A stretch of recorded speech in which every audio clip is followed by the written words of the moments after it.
just kind of take control, do your thing. I expect him to come back with a vengeance next season and just be even more motivated to do his thing. He's the best goal scorer that we've seen in this generation. So huge expectations for him next season. I imagine he's going to meet them.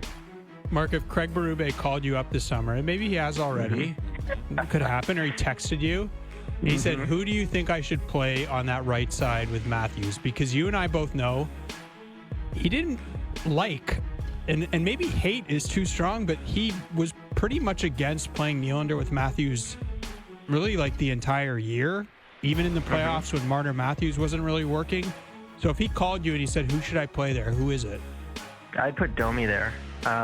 You know that he and Matthews work well, and I'm sure there's some reluctance, right? The reason maybe Nylander didn't get a long look with Matthews, or a longer look with Matthews, is just the preference to play Matthews against top lines and in defensive situations, and maybe you don't want Nylander there. Maybe you don't want Domi there, of course, but there's no perfect answer to the question right now. There's no perfect player to slot in there. So I would go, Domi got off to, as we know, did not have a great year last year. I go to him and say, I'm putting you in a prominent spot. You played well with Matthews. You get this chance to start. Go to work.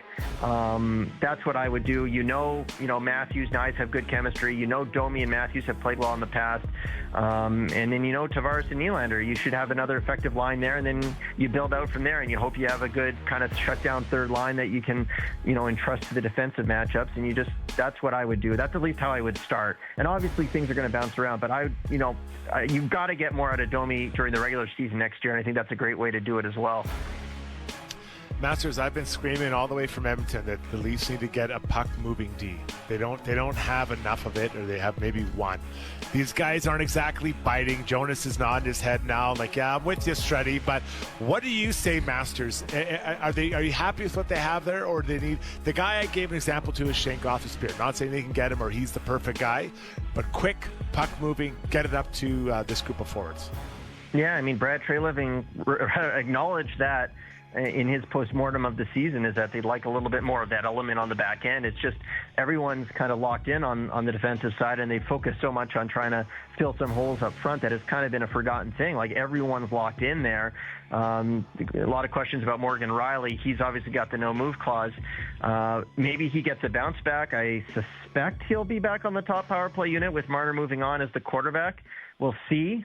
Obviously, he's been there in the past. Maybe you can, with 1 year under his belt with Craig Berube's system, he'll be a bit more comfortable and can just, be more of himself. It's a question mark for sure, but they have lacked that, and it doesn't look like there's an easy answer to that question either. But I would agree that they could use that. It certainly was evident that it was lacking. That said, I still think they have the pieces to make a really good defense core, and maybe that's something that they have to address during the season at some point here, see how things play out. Same as with the top six forward that they need. It might take some time for all the pieces to go into place. I like that Treliving's been patient here and seems to be willing to be patient, not rush into anything, not make a mistake, and just wait for the right piece to kind of become clear, or the right option to become clear. With Mark Masters. So we were talking about the announcement earlier this week that Jeannie Bouchard is going to retire after the National Bank Open, which the women are in Montreal this year. So it'll be, back in her hometown, and that's going to be it. You were kind of the Jeannie whisperer, Masters. Like, you had access to Jeannie. You were the one that was right in there breaking stories and talking to her and interviewing her a lot over her career. I don't even know how to describe the career of Jeannie Bouchard, because of, it was a flash in the pan clearly, but it was so big. She was so popular. I remember a poll that was released, or like a data research campaign out of London, England or something, considered her the most marketable athlete on earth at one point. Yes, this is true. I will remember go back and find remember it. all the commercials when she was like at her peak? Everywhere. All the time. Everywhere. And it lasted, a year and a half? And then it just completely fell off a cliff. Like, if someone came to you and said, describe the career of Jeannie Bouchard, how would you do that? Electric, but too short. 2014. That's when I first started going. And the reason one of the reasons TSN sent me to the Grand Slams in 2014 is because of what Jeannie was doing. She made the semis in Australia.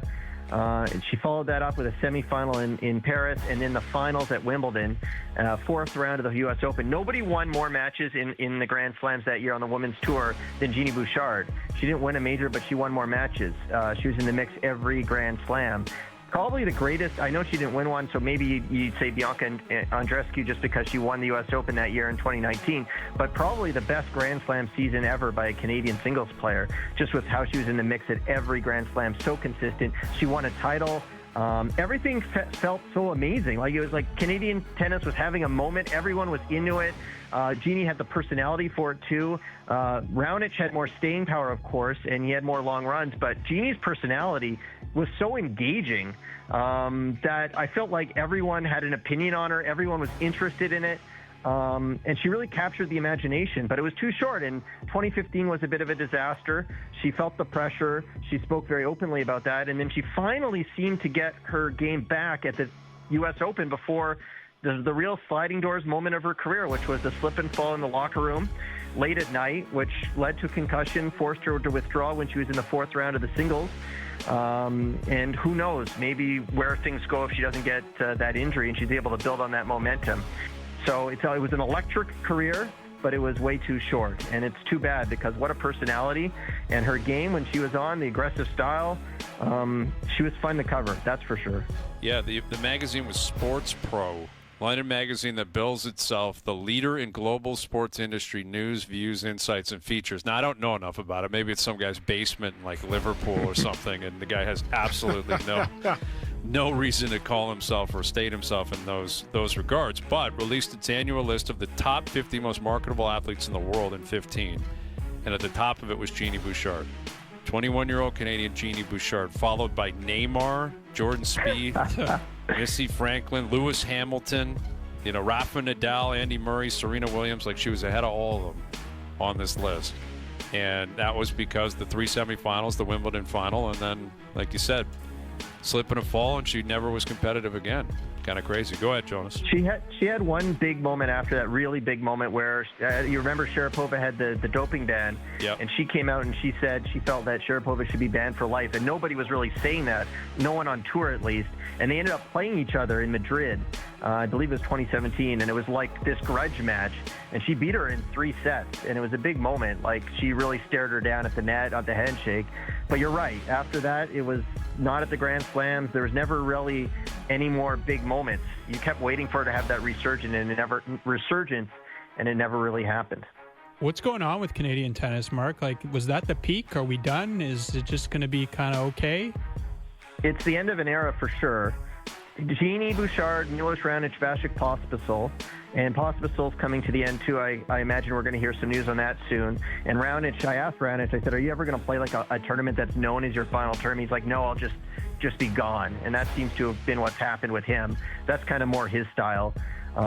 He was more subtle, kind of laid back in that way. So that they're done. And they were the ones that ushered in this golden age and then passed the torch to Denis Shapovalov, Felix Auger-Aliassime, Bianca Andreescu, of course, has come on, Leilani Fernandez, this next generation. But this generation, you're wondering right now, is what's going on with it, because, Auger-Aliassime, Shapovalov, Fernandez, they're all in the kind of 20s to 30s range. They've struggled to have, we've now got more than 3 years without a Canadian in a quarterfinal at a Grand Slam. And they've had their runs at lower level events. In fact, Shapovalov is going to play in a semifinal tonight in Mexico, but they haven't been able to do it on the biggest stage. And certainly in men's tennis, it feels like, there's this Sinner Alcaraz era that's becoming unfolding right now that no one else can touch. So maybe have they even missed their window to do damage? We'll see. They're all young enough still to do it, but it does feel like it's been a tough patch.